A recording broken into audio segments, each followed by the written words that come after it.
પહેલા પોલીસ સતર્ક થઈ છે। સુરત શહેરના પાસાના આરોપીઓની ઓળખ પરેડ યોજાઈ। પોલીસ હેડક્વાર્ટર પોલીસ કમિશનર અનુપમ ગેહલોત પણ હાજર રહ્યા। મહત્વની વાત એ છે કે 31 ને લઈને પોલીસ દ્વારા ખાસ એક્શન પ્લાન તૈયાર કરવામાં આવ્યો છે। સમગ્ર શહેરમાં પોલીસનો લોખંડી બંદોબસ્ત રાખવામાં આવશે અને ડ્રગ્સ અને દારૂ પીધેલા લોકો સામે કડક કાર્યવાહી પણ કરવામાં આવશે। મંદિર નજીક આવેલો હવા મહેલ હાલ ખંડર હાલતમાં છે। સ્થાનિકોનું કહેવું છે કે હવા મહેલ અસામાજિક તત્વોનો અડ્ડો બની ગયો છે। દારૂની બોટલો, ગંદકી, કચરો અને બાવળની ઝાડીઓના કારણે હવા મહેલની હાલત દયનીય બની છે। નશાખોરોનો અડ્ડો હોવાથી કોઈ પ્રવાસીઓ પણ અહીંયા આવતું નથી। જો કે હવા મહેલને નુકસાન પહોંચાડવા બદલ 5000નો દંડ અને 3 મહિનાની સજાની જોગવાઈ કરાઈ છે। સ્થાનિકોની માંગ છે કે હવા મહેલ પર તંત્ર પૂરતું ધ્યાન આપે। ભારતની ધરોહર એટલે મોટેરાનું સૂર્ય મંદિર અને એનો જ એક આ ભાગ છે હવા મહેલ। વર્ષ 2001 પછીની એકદમ ખંડેર અને દયનીય પરિસ્થિતિમાં આપણે જોવા રહ્યું છે। કેમ કે 2001 પહેલા અહીં ઈદગાહની નમાઝને એવું અદા કરતા તે સમયે સાફ સફાઈ કરતા હતા ગ્રામ પંચાયત દ્વારા અને ઇન્ડિયન આર્કોલોજીકલ। તે પછી કોઈ અહીંયા જોવા મળ્યું નથી અને ગાંડા બાવળોનો પણ ઝુંડ જોવા મળે છે આપણે। સ્ટેન્ડિંગ કમિટીમાં મહત્વનો નિર્ણય લેવામાં આવ્યો છે। યુવાનો માટે ક્રિકેટ ગ્રાઉન્ડ તૈયાર કરાશે તેવું તંત્રનું કહેવું છે। अलग अलग विस्ताરમાં ક્રિકેટ ગ્રાઉન્ડ તૈયાર કરાશે। શહેરમાં 18 જેટલા પ્લે ગ્રાઉન્ડ તૈયાર કરાશે। 50 લોકો બેસી શકે તેવી વ્યવસ્થાની સાથે સજ્જ હશે આ ગ્રાઉન્ડ। યુવાનો તેમના જ વિસ્તારમાં ક્રિકેટ રમતો રમી શકે તેવો તંત્રનો પ્રયાસ છે।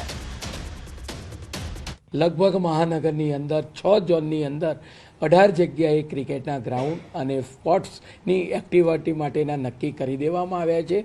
આ ગ્રાઉન્ડો તૈયાર થઈ જતા તેની પાછળ કમ્પાઉન્ડ વોલ, 50 લોકો બેસે એવી સિટિંગ વ્યવસ્થા અને ચેન્જિંગ રૂમ, આ બધી વ્યવસ્થા ત્યાં આગળ પૂરી પાડવામાં આવશે।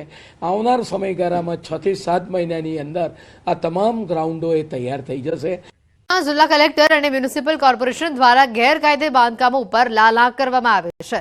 જિલ્લાના કતારગામ, પાલ વિસ્તાર સહિત અડાજણમાં મામલતદારની હાજરીમાં આ કામગીરી કરવામાં આવી। મહત્વનું છે કે સરકારી જમીન પરથી આવા અવૈધ દબાણો દૂર કરવા અને વિકાસના આડે આવતા અવરોધોને દૂર કરવા માટે આ કામગીરી કરવામાં આવી। ઊંઝાના પૂર્વ નગરસેવકે મુખ્યમંત્રીને પત્ર લખીને રજૂઆત કરી છે। જન્મ મરણના દાખલામાં પડતી મુશ્કેલી અંગે પૂર્વ નગરસેવક ભાવેશ પટેલે રજૂઆત કરી છે। રજિસ્ટર નોંધણી સોફ્ટવેર મુદ્દે મલ્ટિપલ લોગિન પ્રોગ્રામ શરૂ કરવા માંગ કરવામાં આવી છે। જન્મ મરણના દાખલા માટે વાલીઓની લાંબી લાઈનો લાગે છે। વાલીઓને પડતી મુશ્કેલી નિવારવા મલ્ટિપલ લોગિન પ્રોગ્રામ એક્ટિવ કરવાની માંગ કરાઈ છે। વધુ લોગિન આઈડી સાથે ટેકનિકલ સ્ટાફ ફાળવવાની પણ માંગ કરાઈ છે।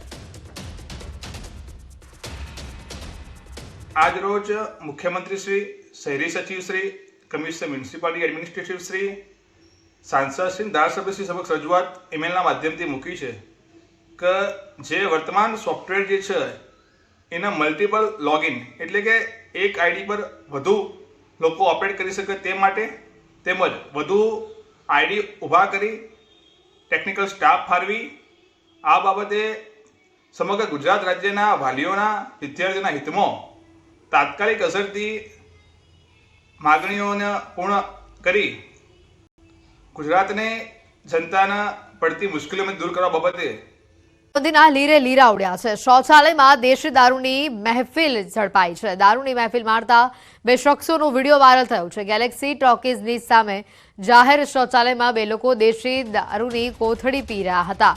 વાયરલ વિડીયોની પુષ્ટિ ન્યૂઝ 18 નથી કરતું। હાલ આ વિડીયો વાયરલ થઈ રહ્યો છે। રાજકોટમાં દારૂબંધીના લીરે લીરા ઉડી રહ્યા છે। ફરી એક વખત દારૂબંધીના લીરા ઉડાવતો આ કિસ્સો સામે આવ્યો છે। આ વિડીયો વાયરલ થઈ રહ્યો છે।